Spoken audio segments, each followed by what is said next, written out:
hablado la vez pasada sobre la vida de Dostoyevsky y su penetración como psicólogo, antropólogo, y habíamos visto cómo en su estadía en Siberia, durante los años de su prisión en Siberia, él se había transformado interiormente. Podríamos decir que en los confines de Siberia se produjo un triple milagro para Dostoyevsky, que fue el encuentro del pueblo, el encuentro de Rusia y el encuentro del Evangelio. Todo eso lo aprendió en Siberia propiamente. Dostoyevsky de por sí había sido un utopista, había, como dije la vez pasada, seguido las ideas socialistas de Fourier, etc. Y Siberia lo volvió a la realidad del utopismo socialista. Siberia lo volvió al pueblo y a la formación de su infancia. Él dice en su diario del escritor que ellos, cuando habían subido al cadalso en esa especie de simulacro de fusilamiento que había habido en Leningrad, en San Petersburgo, y habían oído su sentencia de muerte, no habían sentido contrición, digamos, él dice, de lo que habían hecho. La lectura de la sentencia, condenándolos a ser fusilados, no se hizo en broma, para ellos fue completamente en serio, y casi todos los condenados estaban convencidos de que se iba a cumplir, naturalmente, de manera irremisible. Y pasaron 10 minutos espantosos, como comentamos la vez pasada, sobremanera tremendos, esperando la muerte, y en aquellos instantes, dice Dostoyevsky, nosotros volvimos sobre nuestra vida pasada, quizás nos arrepentimos de la falta que pudiéramos tener, pero en realidad no nos arrepentimos de nuestras ideas propiamente utopistas todavía, nuestras ideas socialistas. No nos parecía que fuesen dignas de contrición, sino que las considerábamos al revés como algo que nos ennoblecía en cierta manera. En cambio, dice, nuestra estadía en Siberia ahí nos devolvió a la realidad, de la utopía a la realidad. El contacto inmediato con el pueblo presidiario, y la fraternal unión con él en la común desdicha, la idea de que uno también se había vuelto pueblo, como dice Dostoyevsky, eso fue lo que lo hizo pasar de la utopía a la realidad. Como miembro del círculo de Tucholsky, de ese socialista con el cual se había complotado, Dostoyevsky se había visto en el papel de iluminador del pueblo, del estilo de la inteligencia rusa, de la intelectualidad rusa, digamos, que guía al pueblo. Pero como él se va a plantear en Siberia, ¿qué derecho tiene la intelectualidad a dirigir al pueblo ruso? Si la intelectualidad rusa en ese momento era inferior en cierto modo al pueblo. Incluso las heces de las masas, dirá, habían conservado cualidades que sus jefes, o los jefes autodesignados como jefes, ¿no?, de la intelectualidad, habían perdido hace mucho tiempo, que son, dice Dostoyevsky, la creencia en Dios y la creencia del pecado. Eso es lo que da la ciencia a un hombre, y eso la inteligencia no lo sabía, el pueblo la tenía todavía. De modo que no estaba la inteligencia capacitada para dirigir al pueblo. En realidad el pueblo tenía mucho que enseñar a la intelectualidad rusa. Y por eso dice Dostoyevsky que cuando estaba en Siberia, durante los servicios religiosos, durante los actos de culto, veía a sus compañeros de cárcel humillarse en la plegaria, plenamente conscientes de su propia indignidad. Y escribe tremendo, dice, después de la misa matutina tomábamos la comunión. Cuando el sacerdote con la hostia en la mano pronunciaba las palabras, recíbeme Señor aunque sea un ladrón, sería nuestro Señor, yo no soy digno, una cosa así, casi todos se arrodillaban inmediatamente y las cadenas resonaban, las cadenas de los tobillos, ¿no? Pues cada uno comprendía que las palabras estaban dirigidas a su propia persona. Y por eso dice cómo se equivocó Bielinski al decir que el pueblo ruso era un pueblo profundamente ateo. Incluso en estos asesinos y canallas, porque lo eran por cierto, Dostoyevsky halló una chispa de humanidad y un destello de lo divino. En ellos halló la distinción entre el bien y el mal como categoría humana fundamental. Y en esta conciencia en esta observación, se originó su creencia de que en su mancillada bajeza el pueblo encerraba una promesa, digamos así, una promesa de resurrección. Y por eso vio que era esencial retornar al pueblo, que el intelectual socialista, el intelectual ruso, liberal o socialista, retornase al pueblo, amase lo que era del pueblo, a través de la aceptación de la verdad del pueblo. Bien, esto es lo que él comprendió en Siberia, y lo hizo enamorar de su pueblo. Particularmente, Dostoyevsky sentía admiración por el mujik ruso, o sea, el aldeano ruso, cuyas grandezas él va a cantar. El niño Fedor cuando Dostoyevski era niño, Fyodor, que pasaba días enteros, como dije, en el campo, que su padre era un trato muy severo, y él se iba al campo, y eso eran los días de descanso de él.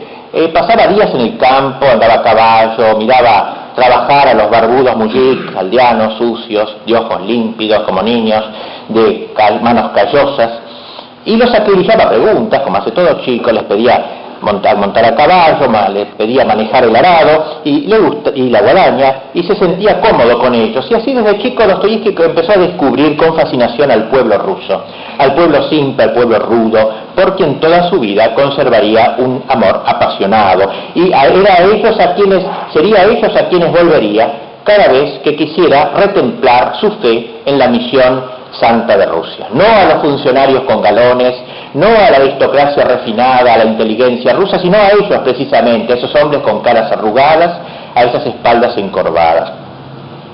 Estando en Siberia, escribió un recuerdo de su niñez, que incluía luego en su magnífico libro, que se llama, ahora es libro, ¿no? Pero el diario de un escritor se llama ahora, pero era un diario que él dirigía y escribía y después se publicó en separado. Escribió este recuerdo en Siberia de su niñez, que se llama El campesino Marey.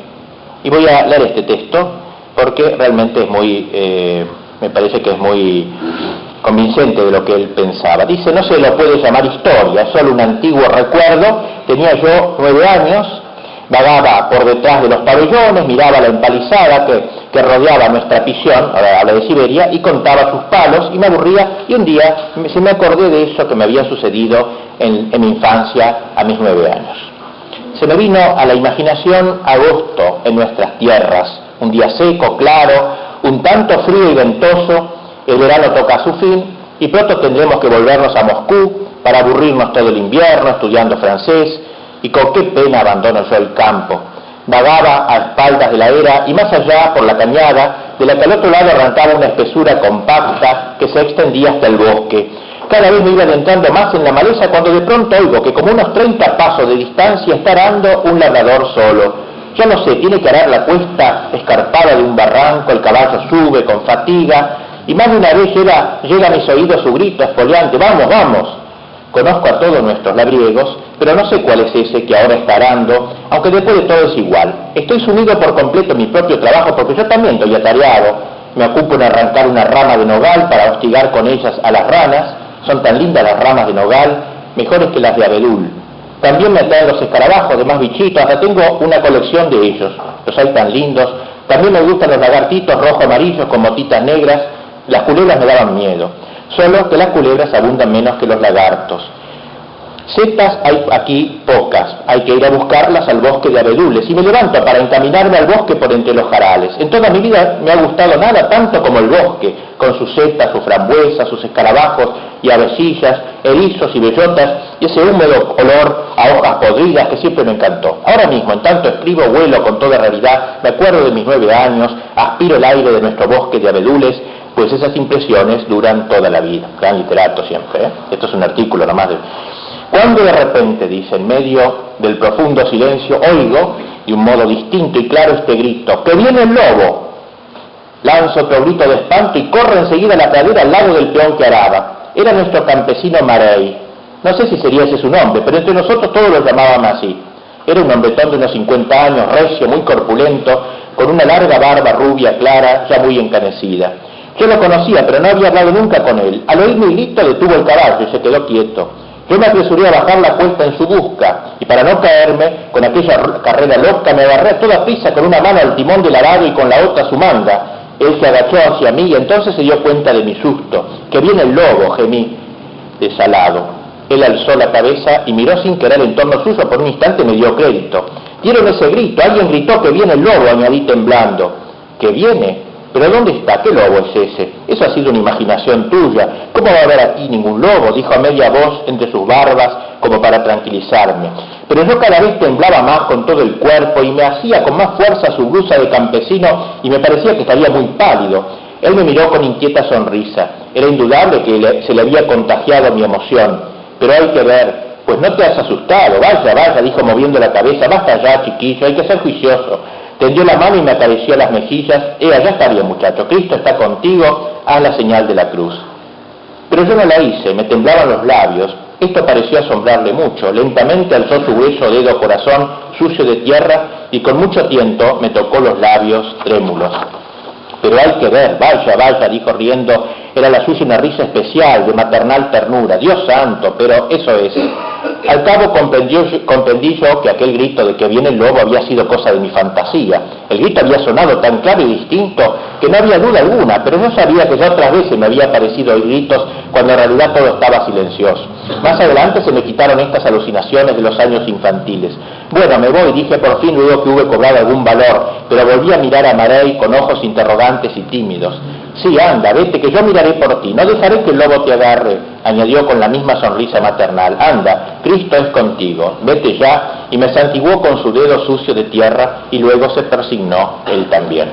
Yo eché a andar, pero a cada 10 pasos me volví a mirarlo. Marey estaba quieto con su caballito, en tanto yo bajaba y volvía a subir al repecho. Estaba quieto junto al timón del arado y me seguía con la vista, y siempre que yo me volvía me hacía una señal con la cabeza. A mí, lo confieso, me daba un poco de vergüenza de él por haber tenido aquel miedo. A pesar de todo seguía temiéndole al lobo, hasta que finalmente me encontré sin contratiempo al otro lado del barranco, y allí perdí el miedo, porque vino de pronto a mi encuentro, no sé de dónde, Folchok, nuestro perro grande, y en su compañía ahora sí me sentí completamente a salvo, así que volví por última vez a mirar a Marey. No podía ya verle la cara, yo le hice una seña con la mano, y luego aplicóse al arado y hostigó al caballito. Vamos, vamos. Todavía de lejos pude oír su voz y el caballo volvió a tirar del arado. Hasta aquí el cuento del campesino Marey, que lo va a marcar toda su vida. No tardé a terminar en olvidarme de Marey. Al encontrármelo más tarde no volví a hablar con él ni del lobo ni de nada. Y ahora de pronto, de cabo de 20 años, ahora que estoy en Siberia, recordaba ese encuentro con toda claridad, hasta en sus más nimios detalles. Eso demuestra que inconscientemente lo había llevado siempre en mi alma, acaso contra mi voluntad, y que surgía ahora que era llegado su momento. Se me representaron de nuevo aquella sonrisa tierna, maternal del pobre siervo, su santiguarse y mover la cabeza. Vaya, pero qué miedo tienes, chiquillo. Y sobre todo aquel su grueso dedo sucio de tierra y con la uña negra, con que en acto de tímida ternura vino a tocar mis labios temblorosos. Naturalmente que cualquiera habría hecho por tranquilizar también a un niño asustado, pero aquí en este sencillo encuentro ocurrió algo distinto, y aunque yo hubiera sido hijo suyo, no me habría podido mirar Marey con más hondo y claro amor. Pero ¿quién le obligaba a eso? Era nuestro siervo y yo era su señorito. Nadie iba a saber que me había acariciado, ninguna recompensa por ello. ¿Es que quería tanto a los niños?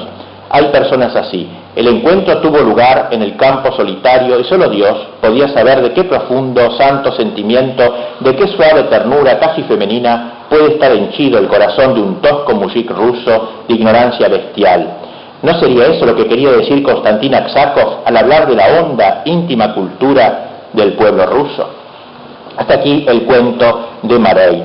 Podríamos decir que luego, en toda su vida, en cada prueba, en cada nuevo asalto de sus dudas, incluso de sus dudas religiosas, Dostoyevski se abalanzaría de nuevo sobre el campesino, se abalanzaría de nuevo sobre el Marey de su fantasía y le imploraría su presencia inmutable, su fuerza simple, tranquila, serena. Toda la vida religiosa de Dostoyevski está inspirada en este recuerdo del mujik. El pequeño creció y se convirtió más tarde en un gran escritor. Al mismo tiempo que Fyodor, creció también el campesino Marey, que se convirtió en su mente en el símbolo, digamos, del gran pueblo, como él dijo, portador de Dios, Teóforo, el gran pueblo portador de Dios. Pero el lazo misterioso que unía a Fyodor adulto y al campesino adulto nunca se rompería. Desde entonces, muy a menudo, podríamos decir, Dostoyevski oyó el terrible grito, el lobo, he aquí la bestia, he aquí el anticristo, he aquí el socialismo, como gritaría en el libro Los demonios, y cada vez se iba a precipitar, loco de espanto, hacia el campesino ruso, hacia el pueblo ruso, hacia el alma rusa, hacia Marey, que lo iba a defender y lo iba a calmar con una sonrisa casi maternal, como dice: vamos, no te dejaré que te agarre el lobo, que Cristo sea contigo, y hizo sobre él la señal de la cruz. Un autor, comentando esto, agrega, acentuando el lado terrestre, digamos así, material del cristianismo de Dostoyevski, dice: ese fue el verdadero bautismo de Dostoyevski, no en la iglesia, sino en los campos, no con el agua bendita, sino con la tierra bendita. En todo caso, fue pensando en Marey que Dostoyevski pintaría la impresionante figura tengo tiempo aquí de leerla, de Makar Ivanovich en El adolescente, una de sus grandes novelas, desgraciadamente muy olvidada, pero de las más importantes novelas de él. Pintaría la imagen quizá de este viejo Marey en este viejo Makar Ivanovich. El pueblo pasa a ser para Dostoyevsky la expresión de la vida orgánica rusa. Un mujik es primero un niño, conserva todavía toda fresca en él la verdad, la ingenuidad de la infancia, está preservado, podríamos decir, de la civilización, entre comillas, de las convenciones sociales, de las mentiras de salón. Encierra, sin saberlo, el secreto de la vida, según Dostoyevsky: ir al pueblo ruso, ir al mujik, ir al aldeano, es ir a Dios. Esta idea Dostoyevsky la va a desarrollar mucho en sus novelas, en su diario y en varias ocasiones. Por eso me detuve, me perdonarán, haber leído todo ese relato de Marey, porque lo juzgo fundamental para entender su apego al aldeano y al hombre ruso. ¿Qué pueblo extraordinario?, escribirá en 1854. No he perdido mi tiempo. Si no he estudiado Rusia, conozco de memoria el pueblo ruso. Pronto le reservaría un papel verdaderamente mesiánico. Por eso entonces juzgaba Dostoyevsky, y lo dice también en su diario, que él tiene por un axioma el que en un país no son los accionistas de ferrocarriles, ni los industriales, ni los millonarios, ni los bancos, ni los judíos los que mandan, dice, sino única y exclusivamente los agricultores, porque quien labra la tierra tira de todo lo demás. Y dice esta frase tan linda: el labrador es la quinta esencia, el núcleo, el tuétano de la nación. El campesino es para Dostoyevsky el hombre que capta la armonía de la creación en Dios. Pone Dostoyevsky en su obra Los hermanos Karamazov en boca del Starets Zosima, o sea, de este fray, de este monje Zosima, tan notable, un recuerdo que también me permitiré leer. Dice: en mi mocedad, hace ya mucho tiempo, dice, cuenta en esta novela el Starets Zosima, puede que hace 40 años anduve con el padre Anfín por toda Rusia juntando donativos para mi monasterio. Y una vez pasamos la noche a la orilla de un gran río navegable con unos pescadores, y entre nosotros encontraba un joven espléndido, un campesino de unos 18 años. Noche luminosa, apacible, tibia de julio, el río ancho, bruma, levántase de él, nos orea, levemente chapucean los peces, los pajaritos cantan, todo quedo, bellamente ora a Dios. Los únicos que no dormíamos éramos nosotros dos, yo y aquel joven, y nos pusimos a hablar de la belleza de este mundo de Dios y de su gran misterio. Cada brizna de hierba, cada escarabajo, cada hormiguita, cada abeja de oro, todos, hasta causar asombro, saben su camino. Careciendo de inteligencia, del misterio de Dios dan testimonio. Continuamente lo están ellos mismos cumpliendo, y yo veo que yo veía que se le esclarecía el corazón, se le encandecía el corazón al simpático muchacho. Me dijo que le gustaban mucho los bosques, las aves de la selva, era muy amante de los pájaros, entendía sus silbidos todos, y todos ellos los sabía captar. Nada mejor que el bosque, dijo, no conozco, aunque nada mejor que esto. En verdad le repliqué que todo es bueno y magnífico porque todo es verdad. Mira, le dijo un caballo, animal grande, ya está amaestrado, y cómo trabaja, con qué sencillez, con qué silencio. Hasta conmueve saber que en él no hay pecado, porque todo es perfecto, todo. Quitado el hombre, es impecable, y con ellos está Cristo más que con nosotros. Pero me dijo el campesino, ¿también está con ellos Cristo? ¿Cómo podría ser de otro modo? Le digo, si para todos vino el Verbo, para todas las criaturas y todos los seres, toda hojita atiende al Verbo. La gloria de Dios canta, por Cristo llora sin conocerlo, el misterio de su vida sin pecado consuma. Allá, le digo, en el bosque mora un oso temible, amenazante y fiero, y con todo eso no es culpable de nada. Y enternecióse el joven al oír lo que le contaba, dijo, qué bien está todo esto, qué bueno y admirable es todo lo de Dios. Este es un campesino, pues otra descripción que él aprovecha en la novela esta, entre Zosima y este diálogo entre Zosima y el campesino, que capta que toda hojita tiende al verbo, que todo el cosmos mira al verbo. De alguna manera entonces sistematiza y profundiza lo que piensa el mujik. No que Dostoyevsky no conociera los defectos de su pueblo, si bien que los cuenta, El pueblo está abandonado, el pueblo está abrumado, hay mucho mal en él, dice, junto a una alegría infantil y la más tierna bondad, como hemos dicho el año pasado en el curso sobre Rusia, puede un día estallar de golpe, como el rayo, una pasión que puede alcanzar el paroxismo de un furor insensato, maldad taimada, imprevisible violencia, furor bestial, despiadada crueldad, ebriedad crapulosa, corrupción, todas las fuerzas malas obrando en él. Pero a pesar de todo, dice, en el fondo, este pueblo es bueno como un niño. En su diario cuenta este tremendo, y me perdona que lea tantas cosas de él, pero creo que como es un gran literato, es una manera de acceder a su pensamiento. En su diario, cuenta el relato de un monje, tremendo relato, realmente, es como un cuentito breve que aparece en su diario. Cuenta así: veo venir, dice el monje, hacia mí un día un campesino arrastrándose a gatas. Padre, para mí no hay salvación, estoy condenado, digas lo que quieras, lo estoy condenado. Yo lo traté de tranquilizar de algún modo, veía que el hombre había venido de lejos, ansioso de penitencia y para confesarse y sufriendo por su culpa. Y empezó a contarme el cuento. Padre, una vez nos juntamos en la aldea unos cuantos muchachos y nos pusimos a disputar sobre cuál de nosotros sería capaz de hacer la mayor fechoría.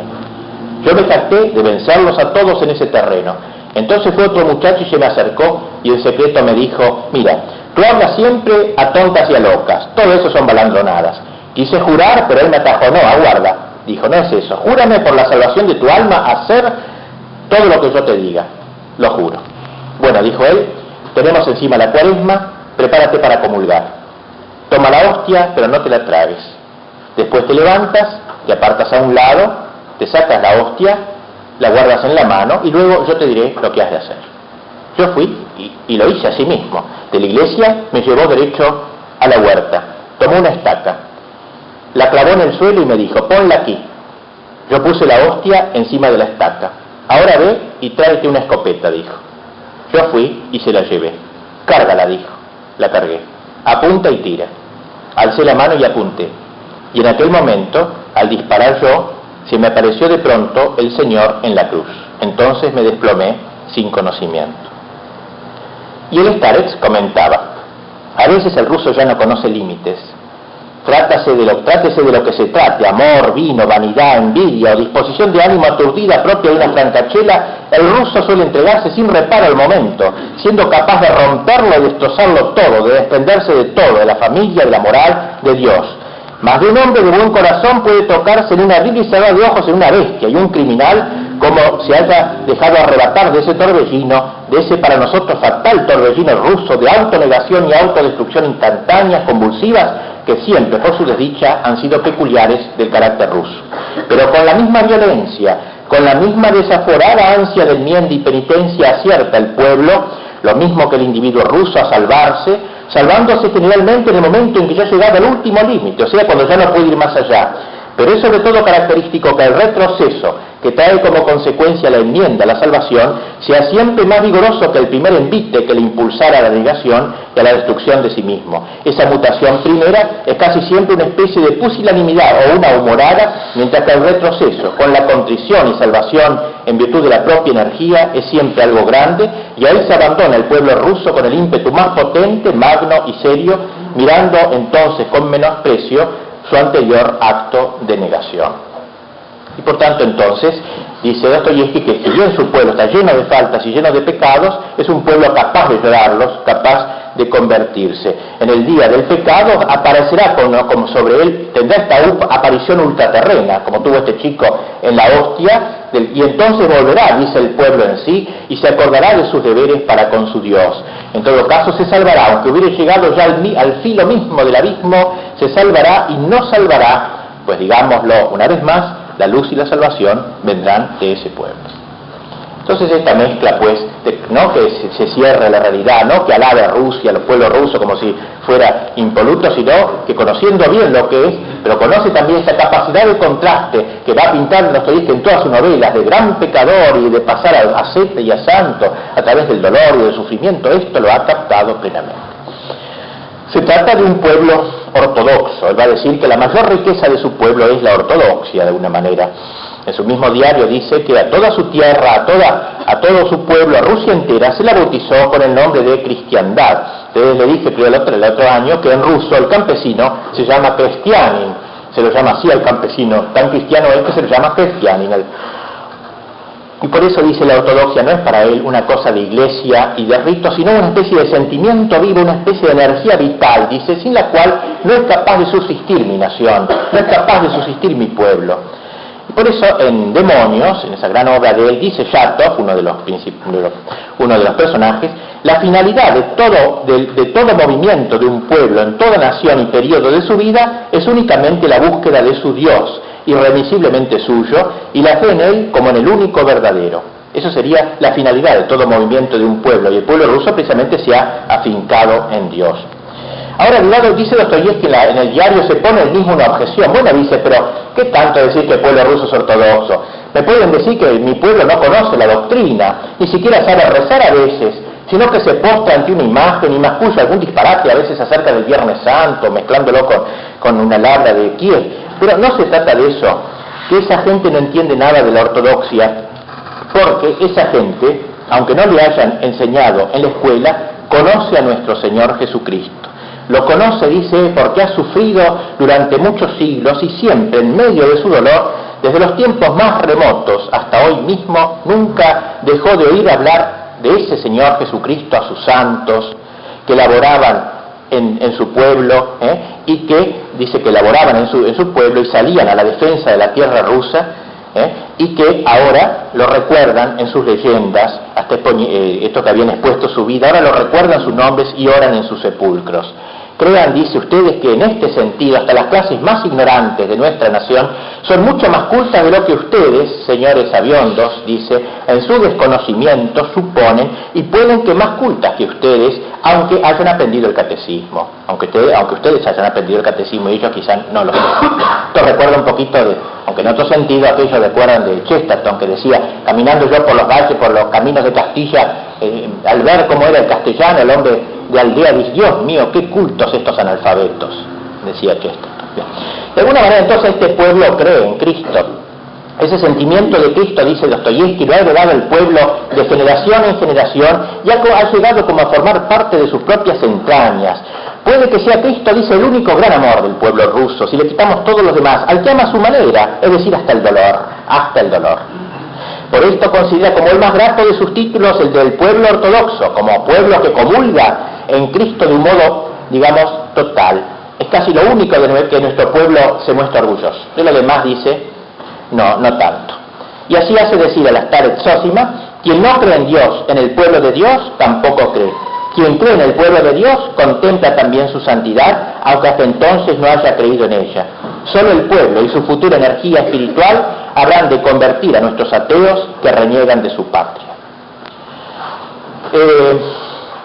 Otro tema del cual alude muchas veces siempre en esta relación de Dostoyevski con su pueblo es lo que podríamos llamar la madre tierra. Nosotros llamamos la Pachamama, aunque no es lo mismo, pero quiere decir eso, la Pachamama, la madre tierra. Es una vieja tradición de que la tierra, como ese lugar donde se producen todos los frutos, ¿no es cierto?, uno la mira como madre engendradora. Hay un elemento así en muchas culturas. Bien, Dostoyevski enfrenta a aquellos que creen, dice él burlescamente, que San Petersburgo es todo, o sea, Leningrado de hoy, ¿no es cierto?, era la ciudad de la intelectualidad, de la inteligencia rusa.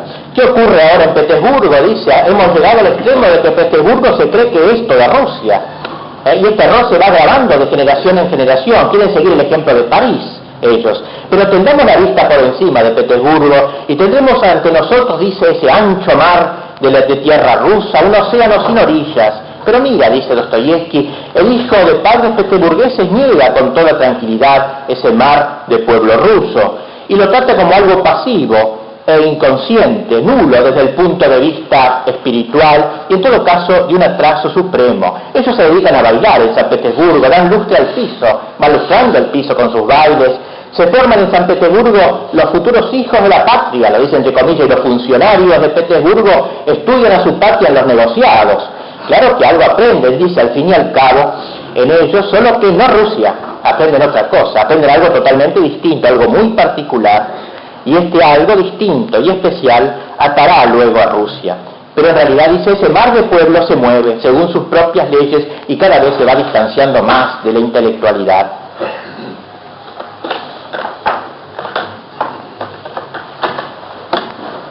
Por eso dice, pide un poquito más de comprensión, de inteligencia y de humildad en el corazón para con esta gran tierra rusa, para con este mar del pueblo ruso.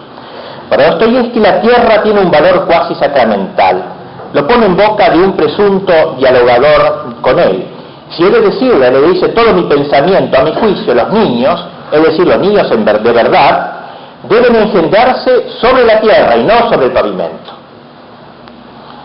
Podrán vivir luego sobre el pavimento, pero deben en su gran mayoría brotar de la tierra, nacer y brotar de la tierra, de la gleba, donde crecen los trigos y los árboles. Pero los proletarios europeos son ahora todos del arroyo. ¿Qué diría un marxista ante esta frase? En el huerto que yo digo, los chicos brotarán directamente de la tierra, como Adanes, y no la dejarán a los 9 años, cuando uno esté en la edad de los juegos y retosos, para entrar en la fábrica, donde han de doblar el espinazo ante la máquina que embotará su inteligencia, la máquina por la que reza el burgués. Y mientras la imaginación se le cansa y desfallece ante las incontables filas de mecheros de gas, y tocante a la moral, la consabida corrupción de las fábricas como no la conoció igual Sodoma. Y este es el horizonte que se le brinda a los chicos y chicas de 10 años. ¿Dónde yo veo la imagen del porvenir? ¿Es aquí, en Petersburgo, en las fábricas, o la veo en Rusia? ¿Por qué dice? Pues porque entre nosotros hasta ahora prevalece en el pueblo un principio, es decir, que para el pueblo lo es toda la tierra, y todo lo saca de la tierra en su inmensa mayoría, pero lo principal es que esa es la ley normal del género humano. La tierra, la gleba, tiene algo de sacramental. Si quiere usted regenerar de la humanidad, dice Dostoyevski, le dice a su presunto dialogante, si quiere usted hacer de fieras hombres, dele tierra, y lo logrará. Por lo menos nosotros tenemos tierra, tenemos la comuna, el Mirket, ¿no? Todo el orden en todos los países, el orden político, cívico, todo está siempre ligado a la tierra y con el carácter de posesión de la tierra. Y comenta que como cuando a los campesinos el zar les dio la liberación, que se llamaba la ley de liberación, dijeron los campesinos enseguida al zar, está bien, muchas gracias, padrecito zar, pero la tierra, no, dijo el zar, la tierra va a ser de los dueños, y ustedes van a tener sus islas, sus casas, sus cercados, pero la tierra será de ellos. Ellos movieron la cabeza, no, preferimos la esclavitud, preferimos seguir como antes, nosotros seamos suyos, pero la tierra también nuestra. La palabra pues de la pequeña enferma que nos cita en el magnífico libro Demonios. La madre de Dios es la gran madre, la tierra húmeda, y en ello reside una gran alegría para los hombres, pone en relación a la Santísima Virgen con la tierra rusa, y encierran un sentido sociológico, es decir, de sabiduría, la sofía, la sabiduría que es también engendradora. Dios ha creado al hombre de la tierra. La tierra es el seno cósmico del hombre y participa en el parto de la Madre de Dios. La Virgen es la tierra, lo mejor de la tierra. La tierra negra es la Virgen, la tierra en el sentido fértil que da luz al verbo. En el plano místico, pues, su alma se conforma a la de la Virgen. La tierra, el cosmos, la Virgen son 3 aspectos simbólicos de la sabiduría para Dostoyevski. Digamos para terminar algo sobre el tema que puse ahí en la hojita, el tema de los judíos, y para cortar luego aquí si hay alguno de la Gaia podemos conversar luego con él, porque no es muy prosemita, vamos a decir, Dostoyevski a veces se pasa un poquito. Bien, yo voy a decir algunas de las cosas que él dice, porque él supone o afirma que el que está dañando a la tierra rusa, todo esto que él ve grande, ¿no es cierto?, a pesar de todas las miserias que hay, es uno de los elementos, es el occidente corrupto, pero que se manifiesta de manera muy particular a través de los judíos hechos terratenientes en buena parte, que están, dice, arruinando el suelo de Rusia, y lo dice en un sentido no solamente material, sino místico. Este suelo, esta madre, esta tierra, la está arruinando. El judío dice, no bien compra unas tierras a fin de reembolsarse el capital más su interés, se aplica con todo empeño a la tarea de sacarles bien el jugo, que no es lo mismo que lo que había dicho antes, ¿no? Prueben ustedes a decir algo contra eso, y enseguida todos saldrán gritando que atacan ustedes el principio de la libertad económica y de la igualdad ciudadana. Como ven, no ha cambiado nada. Si siquiera dejaran en paz la igualdad ciudadana, ya que aquí nos encontramos en primer término con un declarado estatus talmúdico en el Estado, pues no se trata solo del esquilmo de la tierra, sino del esquilmo de nuestro labriego y de su alma, que libre ya del antiguo señor viene a caer en la esclavitud de estos nuevos señores, de esos mismos tipos que ya le sacaron a los labradores del oeste de Rusia cuanto había que sacarles, y ahora compran no solo tierras y campesinos, sino también la opinión liberal, y por cierto, con éxito. Y por eso entonces dice que aunque lo hagan desde la bolsa, es el hecho que gobiernan la política, los asuntos interiores, la moral del Estado también.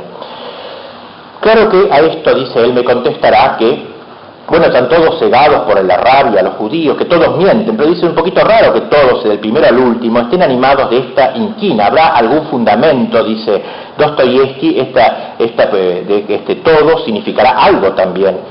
Más de una vez me he preguntado qué ocurriría si en Rusia, en vez de haber 80 millones de judíos y 3 millones, 80 millones de rusos y 3 millones de judíos, fuera al revés, hubiera 3 millones de rusos y 80 millones de hebreos. ¿Qué harían los judíos con nosotros? Dice, ¿cómo nos tratarían? ¿Nos concederían los derechos que nosotros le damos? En fin, que lo que predomina es, en esta idea del tema judío respecto al mundo ruso, es el carácter religioso, digamos. Es de todo punto de vista, dice, imposible imaginarse a un hebreo sin Dios. Incluso los hebreos cultos ateos, todos quieren la misma esencia. Dice, Dios sabe lo que la inteligencia hebrea le tendrá deparado al mundo. En mi niñez, dice, oí contar que aún aguardaban a su Mesías, todos, así los más humildes como los más encopetados, desde el sapientísimo filósofo hasta el rabino consagrado a la cábala, todos están en la creencia de que su Mesías vendrá a congregarlos en Jerusalén y por la espada reducirá a todos los pueblos a sus pies, que solo por esta razón los hebreos, por lo menos en su inmensa mayoría, prefieren una forma de trabajo a todas las demás, el tráfico del oro, y de cuanto fácilmente pueda tocarse en oro, y que esto lo hacen para que en cuanto venga el Mesías no tendrá ninguna nueva patria, no encontrarse ligados por bienes raíces a extrañas tierras y poder cargar en un momento con todos sus caudales e irse. Es decir, entonces el hombre no arraigado, es justamente lo contrario de lo que él ha alabado en el campesino ruso, el hombre, digamos, nómada, que lo que busca es el oro propiamente. Bien, y el resultado de todo eso dice que se va de una manera corrompiendo nuestros sentimientos cristianos y nuestros sentimientos nacionales, dice, y va triunfando el materialismo, la codicia se va sembrando en gente que no tenía ni idea de lo que era esto, mucho menos el pueblo ruso, que no era nada codicioso, la búsqueda del bien material, el afán de acaparar dinero, dice, la idea de que el fin justifica los medios, todo esto reconocido como libertad y fraternidad e igualdad de los hombres, enarbolando esa bandera.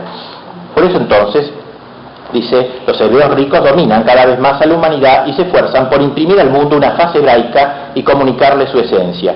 Cuando se saca a colación esta cualidad de los hebreos, siempre salen diciendo que también en ellos hay personas buenas.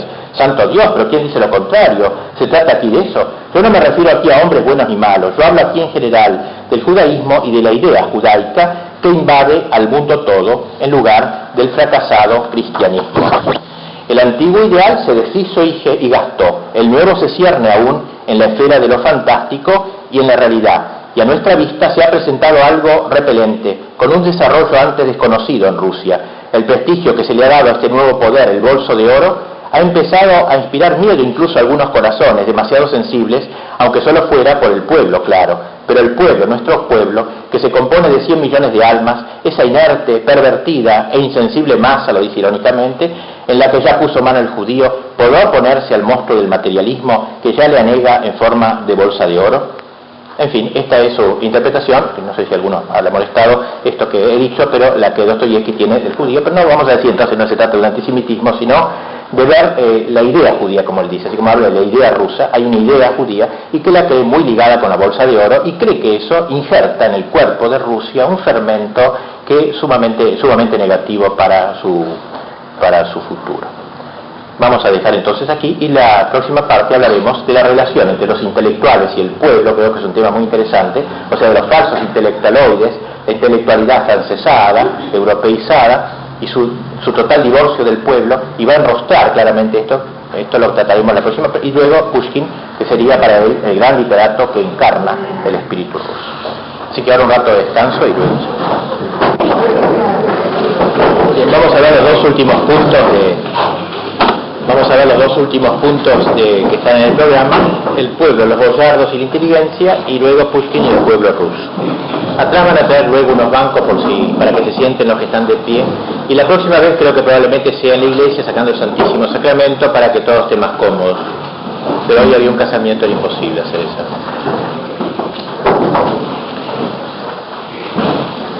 Dostoyevsky presenta la sociedad rusa dividida, digamos así, no en clases, porque él dice que no hay clases en el sentido europeo, por lo menos dialéctico no hay.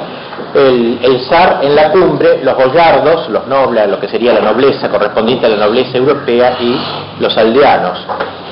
Hablando del zar, él dice que el amor del pueblo ruso al zar es un amor de índole filial. El ruso se sabe hijo del zar, este es su padre, y el que no entienda eso dice no sabe nada de Rusia. El zar no es como una fuerza extraña para el ruso, el zar no es la fuerza de ningún conquistador, sino una fuerza ligadora o arquitectónica por el pueblo mismo deseada, salida de su corazón y a la que él amaba, y por la que sufría incluso. Incluso sufría pensando que el zar estaba como dominado por la nobleza, etc., que el zar siempre era el justo, el que quería hacer justicia. Esta relación del pueblo con el zar como con su padre es, dice, una gran base para Rusia. Por eso el drama que implica el asesinato de la familia imperial que hicieron el sacudón que significó en toda la sociedad rusa el asesinato de la familia imperial. Si no captamos, dice Dostoyevski, la relación del pueblo con el zar, no podemos llegar a percibir en toda su hondura lo que es el pueblo ruso ni el futuro del pueblo ruso. Asimismo, habla de la relación entre los aldeanos y los boyardos. Y dicen que objeta en su diario de un escritor a los intelectualoides, digamos, rusos, de presentar a Rusia como si estuviera dividida en dos grandes clases sociales, los boyardos y los siervos.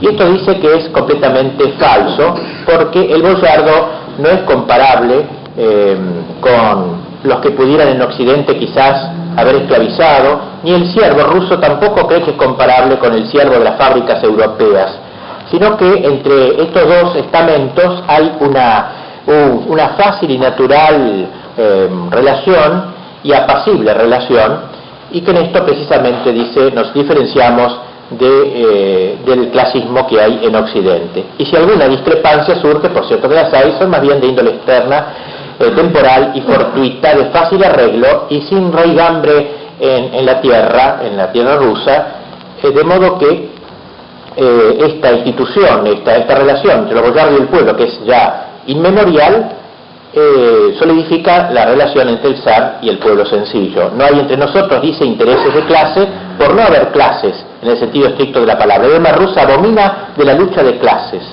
de los intereses y censos de clase. Entonces, con esto volvemos un poco a lo que decíamos el año pasado, de la total violencia y corsé que implica el régimen soviético para este pueblo, para las raíces naturales de este pueblo. Luego va a hablar del grupo de la inteligencia, esa cosa tan propia de Rusia, de ese grupo intelectual, de gabinete, digamos así, que sobre todo en el siglo pasado, en el siglo de Dostoyevski, tendría tanto influjo. Él los critica duramente, se burla de ellos, se van a Francia, dice, y luego lloran el sufrimiento del pueblo ruso, desde Francia lo lloran. El señor Gladowski le dice a un contrincante suyo en el diario del escritor, el dolor por los campesinos esclavizados, ¿no? Es el dolor por los campesinos que no son reales, no es el dolor, es un dolor abstracto, dice, por la servidumbre del género humano en general, el dolor propio de estos intelectuales. No debe existir ese dolor del género humano, y por tanto no de ningún modo entroncan con el pueblo ruso concreto, el pueblo ruso real. En Demonios, en su obra Demonios, pone en labios de Shatov esta notable expresión: todos ellos, y usted también, miraban al pueblo ruso por encima, sobre todo Bielinski. Ustedes no solo no reparan en el pueblo, sino que se conducían con él con un desdén humillante, y eso únicamente porque con el nombre de pueblo solo entendían ustedes al pueblo francés, y es más, al de París. Y se abochornaban de que el pueblo ruso no fuera lo mismo, y esta es la pura verdad. Pero quien no tiene pueblo, no tiene Dios. Tenga usted por seguro que cuantos dejan de comprender a su pueblo y cortan sus vínculos con él, inmediatamente en la misma medida pierden también la creencia en la patria y se vuelven ateos o indiferentes. Así entendía él, como ven, el amor al pueblo, no como un populismo barato, ¿no? Sino como ir a las esencias de la nación en última instancia. De modo que él duramente enrostra a estos señores, a estos intelectuales, que pasan de largo junto a su pueblo sin siquiera rozarlo. Toda la progresista inteligencia, dice él, pasa de largo ante el pueblo, y esto es lo malo. La inteligencia rusa, dice, entre ellos hay hombres de grandes cualidades, pero cuando la inteligencia progresista sale afirmando nosotros somos quienes padecemos por el pueblo, nosotros que tanto escribimos del pueblo, ellos son populistas también, y tanto hacemos por elevarlo al pueblo a nuestra altura, hablan con una soberbia, el pueblo ruso piensa, dice instintivamente, y queda convencido de ello, de que se trata de un pueblo imaginario, que ha surgido en el cerebro de los miembros de la inteligencia, pero que esa inteligencia solo desprecio tiene para el pueblo en verdad. El pueblo en su inmensa mayoría, dice Dostoyevsky, es ortodoxo y solo vive de la idea religiosa de la que, como vimos antes, ni siquiera es demasiado consciente en sus detalles doctrinales. No tiene otra idea, dice él casi, bien mirado, dice